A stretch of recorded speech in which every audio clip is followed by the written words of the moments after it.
This isn't the type of video I particularly like doing, but it's a topic that's been in the back of my mind, so you're getting a video about it. I just want to preface all of this with a point that I'm not shy about naming people, and if I want them to know what I think, I'm gonna name them.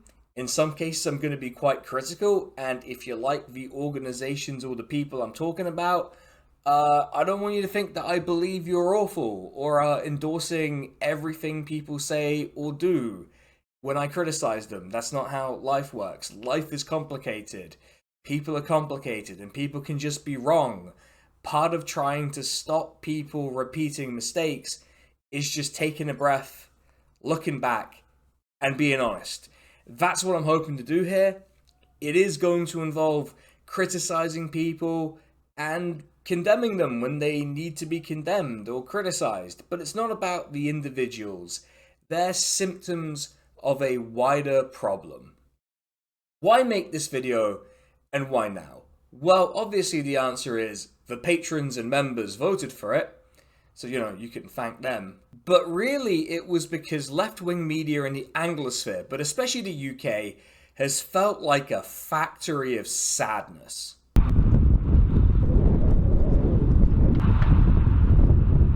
You are a factory of sadness! It's not just the specific individual conduct or the decisions that have been made with who to platform, though we will be getting to that shortly. It's this overwhelming sense that these projects have failed or are repeating mistakes that lead to failure, and there's no real way to make them stop. Donald Trump won the election, Keir Starmer won in the UK, and like some of us predicted, his victory has been used to justify repudiating any left-wing direction in electoral politics. It's hard not to feel like everything that could have gone wrong has gone wrong. That's not to say that there haven't been moments of interesting and worthwhile things that have emerged.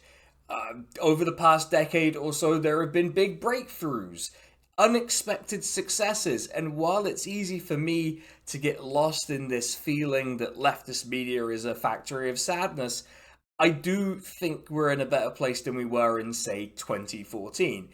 Beyond this complicated feeling of mixed, limited successes and crushing failures, often well documented by these left-wing outlets, there are some specifics that have happened recently that brought this topic to my mind. First is Michael Walker, star of one of my funniest thumbnails and a regular at Novara Media.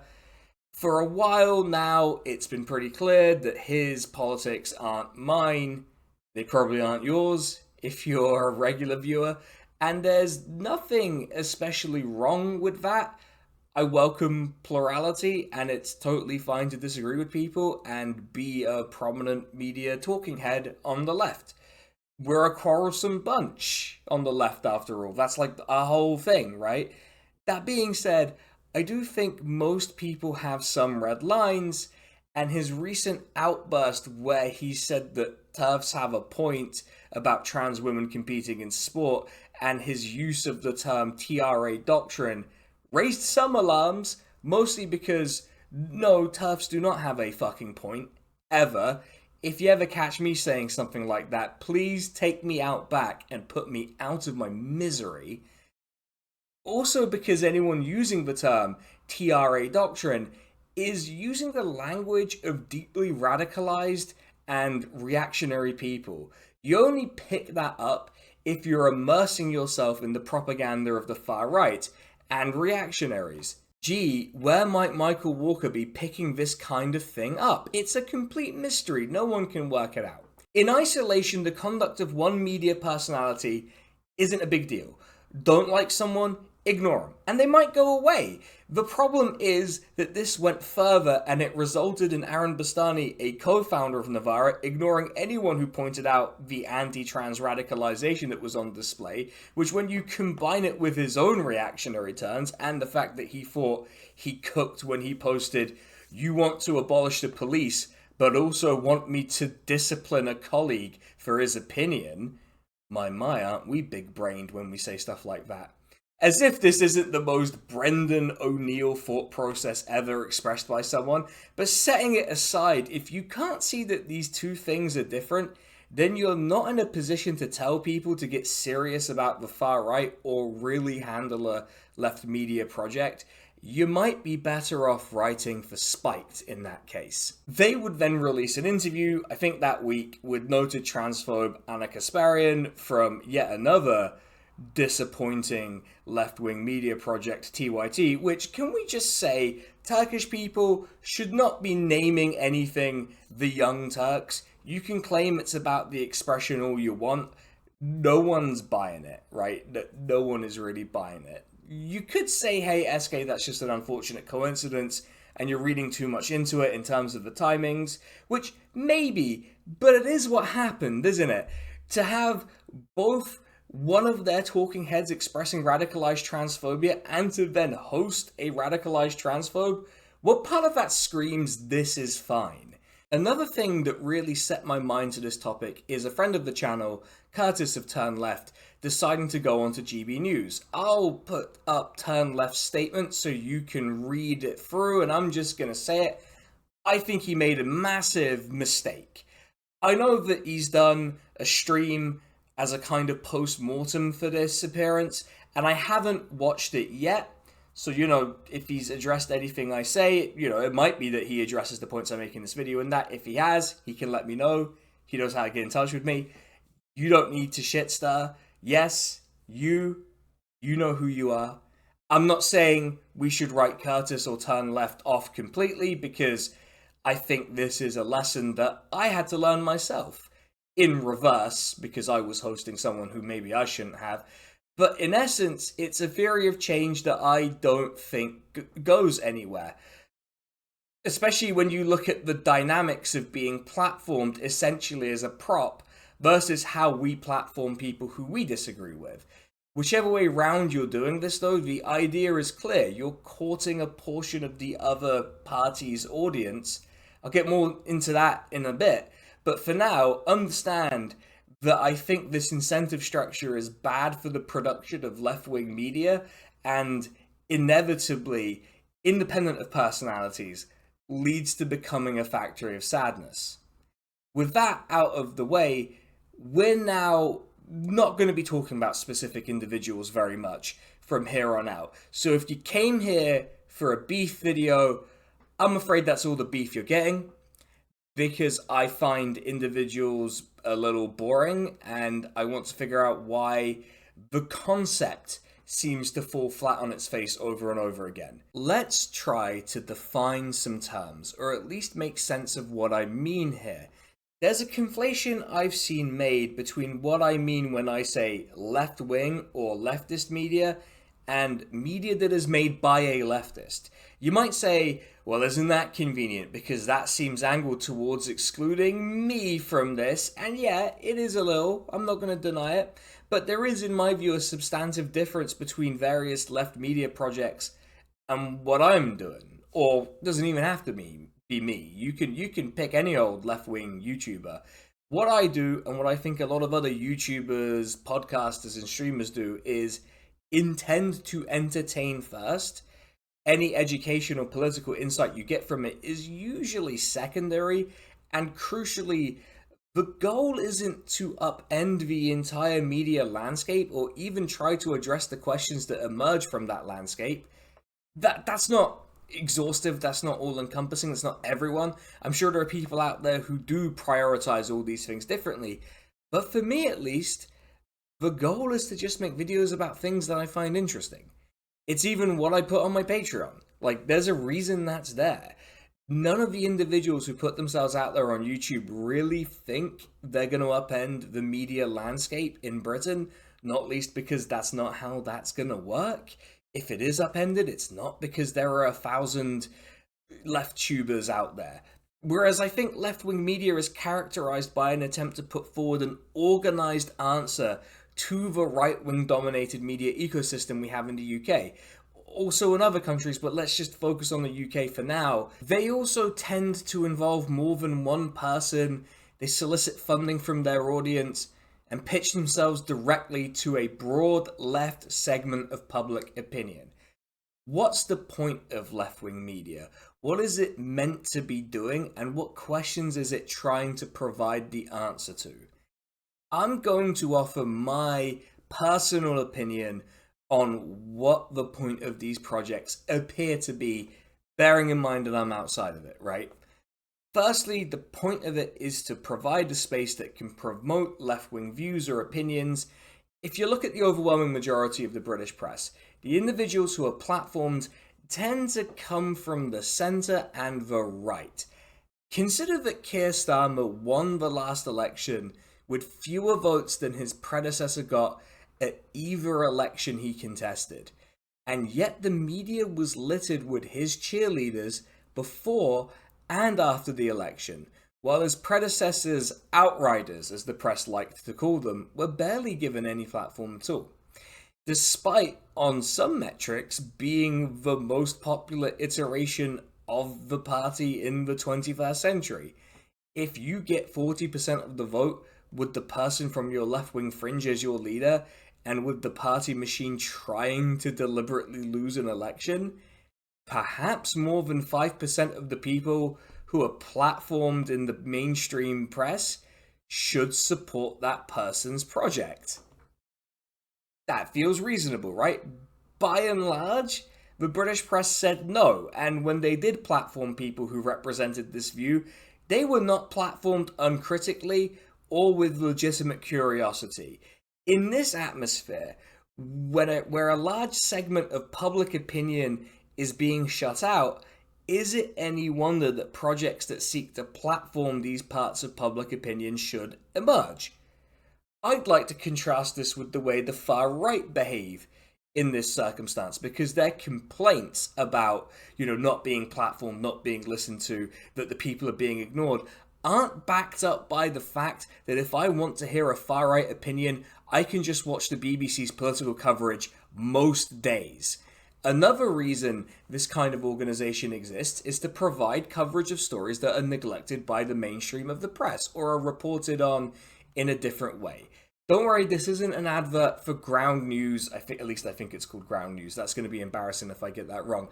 But it's not exactly a secret that things like industrial action or corruption within certain political parties or even the big stories of the day are reported on differently by different outlets or aren't reported on at all. A good place to see this is one of my own videos, Unmasking the Real Keir Starmer, or Keith 1 as we call it, subtle plug that there may be a follow-up coming very soon. Just keep an eye out for that. A lot of my sources for that video were not traditional media sources. Of course, a lot of them were, but a lot of the time, if I wanted substantial reporting on an issue, or at least substantial enough that I felt comfortable using it as a source, then I had to go to places like Novara Media, which speaks to why falling into traps the way that left media projects do is concerning, and also why it's reckless to write off an entire concept of something all at once. For a lot of my videos and a lot of other people's information, a place that actually reports on, to take an example, Labour allowing its processes to be used as an extension of domestic abuse should probably be a place we can point to without needing to caveat it. It's also just good that it's there, and it's an example of where left media succeeds. Clearly there is a public interest in stories like this, and it's a shame about all the rest of it. Another characteristic of these projects is that they often try to replicate some part of the media environment that already exists. The right wing has, and this isn't exhaustive, TV channels, newspapers, online news sites, often operated by the newspapers, and muckraking blogs. It's hard not to look at these things and the ecosystem they've constructed, the impact it has on outlets that aren't officially a part of their project like the BBC, and think, well, that seems nice, how do I get some of that? How do we do that? Because if we're being honest, it does seem to work out for them. Even when they lose at elections, they win anyway, because whatever government comes to power, they follow their agenda. So it's not wholly unreasonable for people on the left who have a particular skill set to ask the question, why can't we do it? I'll get into why we can't do it, at least some of the reasons why, in a little bit, but basically, it's different for the right wing because they don't actually have to be good to succeed. What people usually land on as a response to this is, let's build a parallel structure that does for the left what this structure does for the right. And I'll go into how that usually works out, but I think you might be able to guess what I think about that. This gets at the core question behind every leftist media organization. If the media landscape is extremely right-wing, how do we get our views out there unblemished or uninterpreted or without weird lies being told about us? Because the only other option is for everything and anything remotely left-wing to be just at the mercy of right-wing framing and reporting, which isn't generally favorable to what we believe or incentivized to report accurately on it. The temptation is to solve this in the simplest way possible. Look at what the right has at its disposal, look at the easiest ways to replicate these things, and then just do it. Just get on with it. There's no chance of a left-wing TV news channel being formed because TV costs a lot of money, so you do a YouTube live stream. Print media is hard to get into, so what you do is you have a website, or if you do print media, you do it as a sort of periodic subscription-based publication that focuses on quality.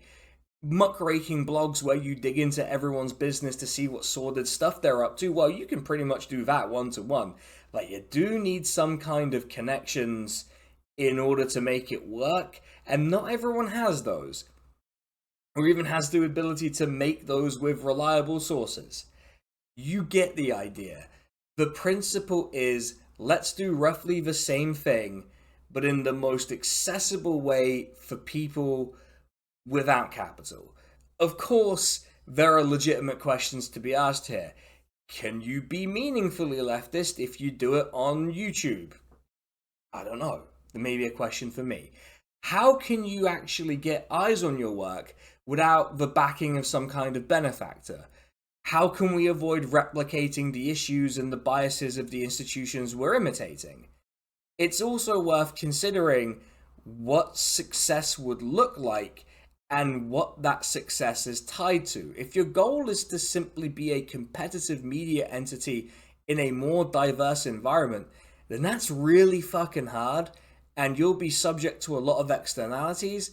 Setting that to one side for now, if that's your goal, then congratulations, some of them have already managed this. But if your goal is to be the media wing of a successful left-wing movement, well, you were already dealing with an uphill struggle. That just makes it impossible. Like, we live in Britain. What do you think is going to happen, right? Even if you were doing that, would essentially copying and pasting the way that right-wing press organizations do things be the way to do it? Or would it leave you vulnerable to certain issues? I think you can tell that I think it does. And these vulnerabilities are part of the reason why it's felt like the very concept of left-wing media has felt like such a failure recently. I just want to say that the specific problems I spoke about earlier in this video are less about the people I mentioned and more about the environment and the structure that these media projects exist in. That being said, the environment they exist in and the solutions they're trying to offer to how the fuck do we even get our message out in this media environment are ones that lead to the creation of media personalities and talking heads. Now, that's not anyone's fault, but it is true that they do empower people to become leftists who do media, who then work at left-wing media projects, as I described these two distinct groups. Like, Ash Sarkar couldn't be Ash Sarkar without Novara Media.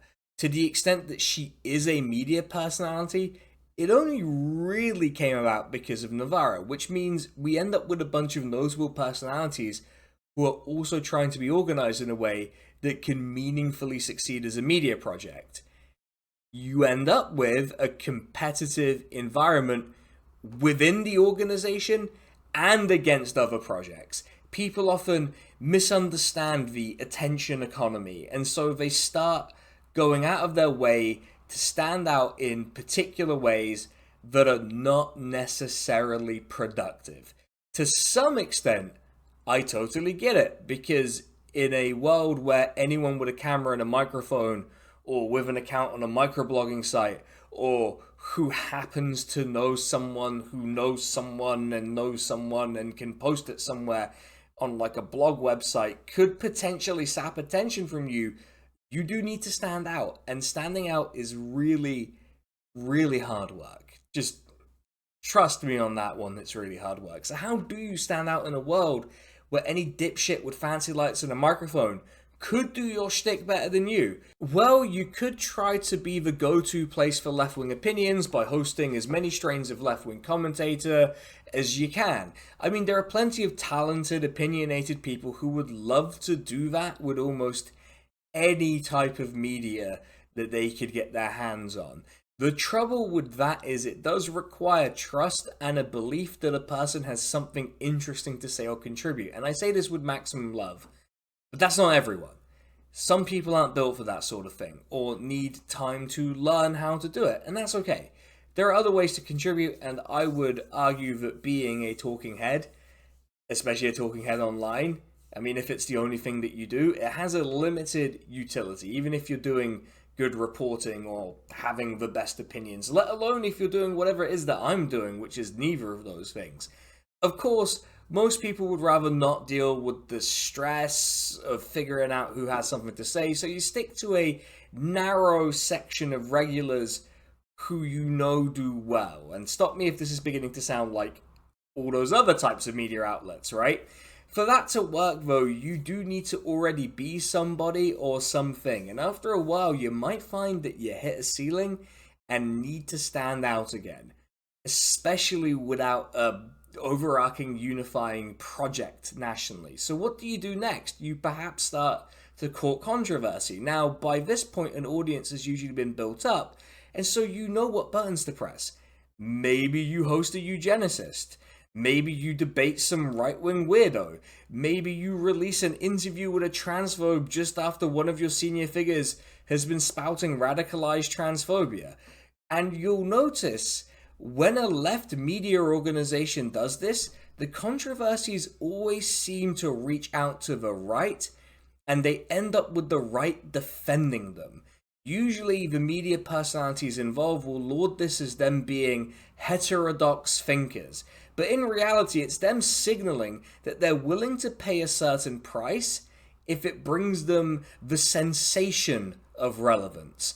These are big temptations because it's easy to do, and in the short and medium term it could be really rewarding, especially if you're funded primarily by ad revenue. But even if you do primarily get funding from your audience, it could make a portion of it leave, but the people who remain, they're dug in. They're with you no matter what, and that's part of the problem.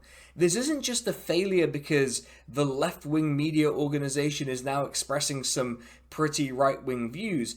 It's desensitizing a predominantly left-wing core to right-wing ideas and getting them to the position that there's some kind of legitimacy in right-wing thinking. As a friend of the channel put it in a private chat, you're organizing fascism. I think we could agree this is a total failure, and it's not one that everyone falls into, and it's not applicable to all left media projects or even all parts of any particular left media project. It is to some extent a reflection of how hard it is to swim in the attention economy. But that's an explanation, it's not an excuse. Another reason why left media projects don't really work or succeed, especially when they're copying a lot of the function of the right-wing press, is basically that the rules are different for the right wing. I touched on this earlier, but because the default media environment is tilted towards the right, and a lot of journalists who go on to senior roles cut their teeth in right-wing outlets, the habits they've developed in their career push them to coddle the extreme right and treat the left with suspicion. I talked about this in my video about that whole Gary Lineker controversy at the BBC, where I talked about their perceived bias towards the right, which I chalked up to habit more than, like a deliberate conspiracy. Even if you manage to break a really relevant and important story, say as a muckraking blog or even just as part of your general reporting. Both the fact that you'll focus on different stories, report them in a different way, and this habit to treat any left-leaning outlet, especially one that's not an established outlet, with suspicion, will dull your impact. Take the leaked Labour report that was really well evidenced and showed deliberate sabotage of the party. It didn't really make a serious media impact. Yes, it was reported on, but it was reported on in a sort of, well, this happened, I guess you should know about it, no, we will not look into it further, kind of way, by most outlets. It was only really left-leaning outlets, especially sort of what we would call left media projects in this video, that dug into it and found all sorts of interesting parts to it. This is a story that you could argue calls into question the health of Britain as a democracy, and the response outside of these left media projects was kind of a shrug. Of course, part of that is that these outlets were invested in the success of the saboteurs in that case, but still, I thought the press were meant to be good at bayoneting corpses, and yet they chose not to. Kind of interesting and indicative of the limitations at play, especially when random rumors from a far-right blog could dictate media coverage for days at a time, and a lot of journalists are former employees of the particular far-right blog I'm referring to. The other point of limitation is that right-wing media doesn't have to be viable on its own terms. You can usually tell something is a left-wing media project because it solicits money from its readers. It's by no means unique in that regard. There are plenty of liberal and whatever else outlets that do it. This is capitalism after all, but the extent of the project is often limited by how much it can make, especially if they're not relying on ad revenue, because a good user experience might tempt people to, actually stay on the page they're reading. An issue that also faces a lot of left media that's related to this is they have to be viable in their own right. As much as the far right love to think that there are Marxist billionaires secretly funding the people who say the things that they disagree with, the billionaires are on their side, and they're often providing outsized resources to their media projects. Take the UK's most hated newspaper, The Sun. It doesn't publish circulation figures anymore alongside other right-wing papers, and that's because the numbers are probably terrible. Now, that's not to say that their online operations don't pull in a lot of readers, or that they're not successful in other ways, or that they're wholly non-viable outlets, but they don't have to be successful. They can be a money sink. They are a relatively cheap investment for a billionaire to promote an editorial stance favorable to them. A left media project or organization's ability to do anything is scaled directly by how much funding they can get. You might say trade unions should step in, or some other kind of organized funding, but that comes with its own issues that we don't have to dig into right this very second, but just be aware that that's not necessarily the cleanest solution. Essentially, you have to be both high quality and successful. And I don't need to tell you that those two things don't always correlate. There's no guarantee that people will even see your work.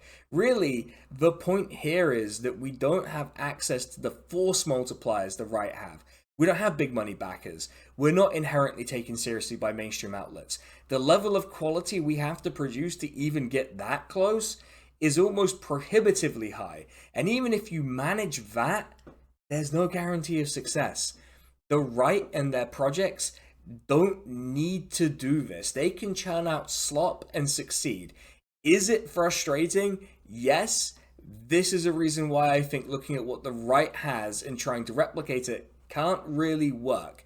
Could we have 4 to 5 successful leftist slop factories? Sure, I guess it's possible, but what does that do? I'll say this for left media projects, the ones that actually take a bit of care, they're the ones that catapulted into relevance when the left were in electoral ascendancy in the UK. The final issue I want to touch on is one where the philosophy of certain left media, I think it hits a wall. What I'm talking about is the ones that want to build the broadest possible audience for maximum impact on politics. They are faced with a choice of how to build that audience. Some people would say build a maximally left wing audience to help people understand where we're at politically and what ongoing actions and organizing is taking place, which is usually where I would say all of these projects probably start. It makes a lot of sense. There's clearly a segment of society that's looking for this, and you can build quite a substantial audience off the back of it. This does fall into the "you're preaching to the choir" accusation that's often leveled at leftists generally, but the truth is that there aren't that many preachers, and the choir is fucking massive, at least relative to what people who make this accusation believe. Some take this to heart though and decide to adopt a kind of twist of the electoral logic of swing voters and go looking for converts, which sort of count double. And there's nothing wrong with this, and if you're watching this and you've had your mind changed by anyone and moved left, I think that's good. It's just a question of where you go to find converts, whether they're actually converting, and what does this actually do? The place that a lot of individuals have turned to is right-wing media like GB News, who are pretty happy to invite leftists on, which to an attention and oxygen-starved part of the political spectrum in our usual environment is an enticing offer. I do get it to some extent. The sensation of being taken seriously is nice, plus the opportunity to potentially grab someone who's falling down the far-right pipeline and place them on the right track is a rare one, but one that you feel like you should take. Plus, occupying space on their shows is a way to at least reduce the amount of far-right slop being fed directly into their brains. The problem is they don't really let you occupy space on the show. The infamous Michael Walker cuck chair image that I'm sure I'll have shown you before springs to mind. They will literally and figuratively put you in the corner where you can be dismissed. Let's be honest about the flaw here. This is not being platformed in the way that we would platform them. What's happened here, and I would argue what happens whenever a left figure goes onto a right-wing channel or writes in a right-wing outlet, is you're confirming their dominance and power.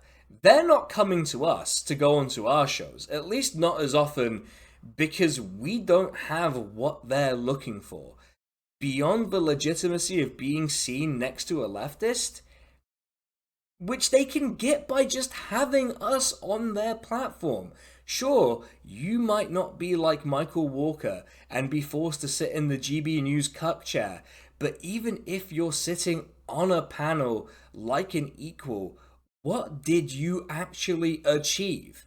In the best case scenario, you've collected a portion of the GB News audience and got them to take a look at your channel or your outlet, which, if you catch them early in their descent into the far right, could well stop someone who's looking at their community being decimated and left behind, an issue that the left has an answer for, and redirect their anger at the capitalist class and their puppet politicians.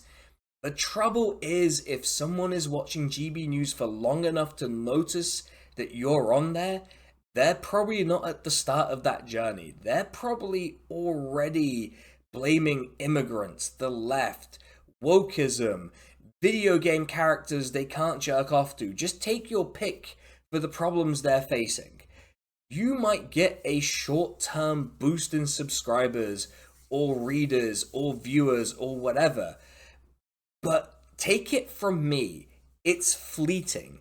The best route to build your audience isn't making cameos everywhere that'll let you on. It's actually doing good work in whatever your chosen medium is, which a lot of these outlets do sometimes. The alternative is you have to meet this new audience where they live, and if it's someone early in the process of radicalization, maybe you don't need to change much about what you're saying. If it's someone further along, then the question becomes, what is the price you're willing to pay? And what happens when the number of people in your audience who know you for your great leftist analysis are outnumbered by the people who know you for going on to GB News or writing an Unheard or for hosting a eugenicist, because being or affecting that you're heterodox is a good way to build an audience, but it is a deliberate choice. In the attention economy, the best advice you get is to keep doing what's working. And I think that people misunderstand engagement for something working. I think about the rule as outlined by Lenin: better, fewer, but better. Because there are plenty of people who are out there looking for what these leftist media organizations purport to offer, yet they can't help but fall for the most Wile E. Coyote style traps imaginable. Like, it basically says trap on it, right? In this case, the more of your audience originates in the right wing, the more you have to change what you're offering and how you're analyzing to suit them. To some, that's a price worth paying.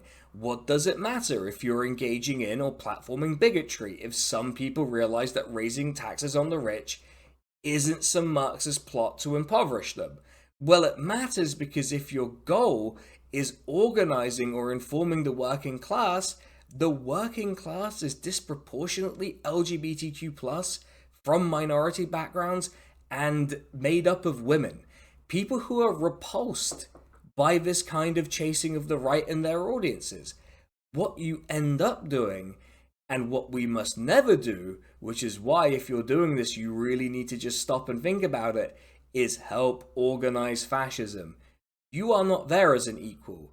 You are there to be put in a box, and everyone's instinct when they're put in a box is to break out of it and not be like those other leftists. But does this ever work? Has anyone ever been so impressed that a left-winger thinks that former coal mining communities are full of knuckle-dragging Morlocks that they convert to the immortal science of Marxism-Leninism? No, of course that's never happened. All of this leads to the big question, which is, can this be fixed? I say fixed because to discard entire media projects when I think people can learn and institutions can gain knowledge that allows them to navigate these things, and there are still people who work at these places that do good things, I just feel like it would be wrong to write it all off. The two examples I cited, Novara Media and Turn Left, are at very different stages of this. With Novara, I understand if you say fuck this, they fucked it too many times. I'm pretty much there with you, right? With Turn Left and friend of the channel, Curtis, they're very much at the start of this, so there's room to learn and grow. I mean, Curtis might even be watching this, so hi, Curtis. Hope you liked the video. Say hi in the comments. Just let me know what you think. This just means there's no one-size-fits-all solution, because at the end of it, I kind of have to be like, I would simply run a perfect media organization, which, no, I wouldn't. No one would. I understand the temptation that being exposed to a larger audience or even just a different audience brings, but I think the issue is both the environment, which we can do a limited amount about, and accountability. One of the big criticisms of the mainstream press is that they're not really accountable.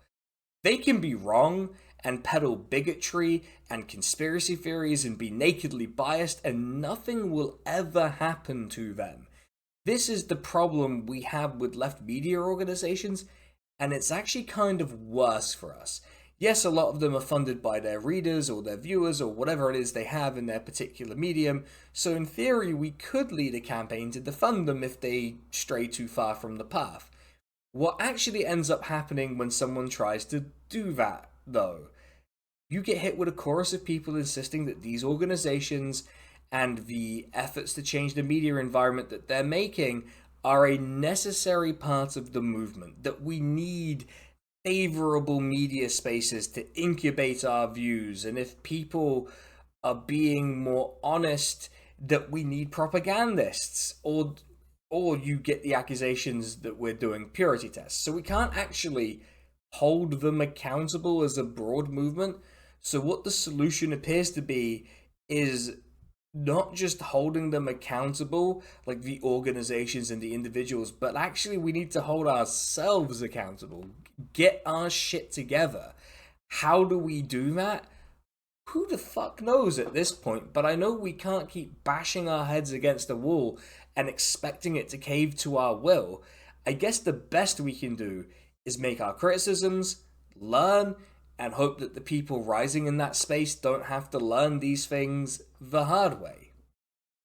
And that's that, I guess. I need to thank my proofreader who really put in a shift with this one. They read it the night I was recording, so thank you very much to them. I also need to thank the fantastic patrons and members. If you want early access to the videos, if you want to vote on the topics of the videos, if you want to suggest video topics to me, get access to a special part of the Discord, all of that good stuff, head on over to patreon.com/SKTheCrusader or become a member right here on youtube.com/SKTheCrusader.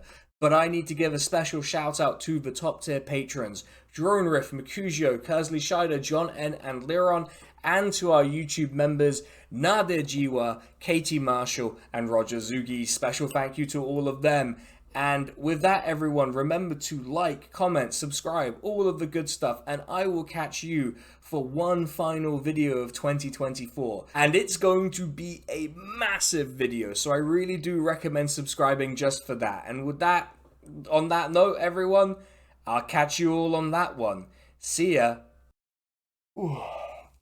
Oh, I'm glad. Just one more video. One more video, then I'm away for Christmas. Just one more.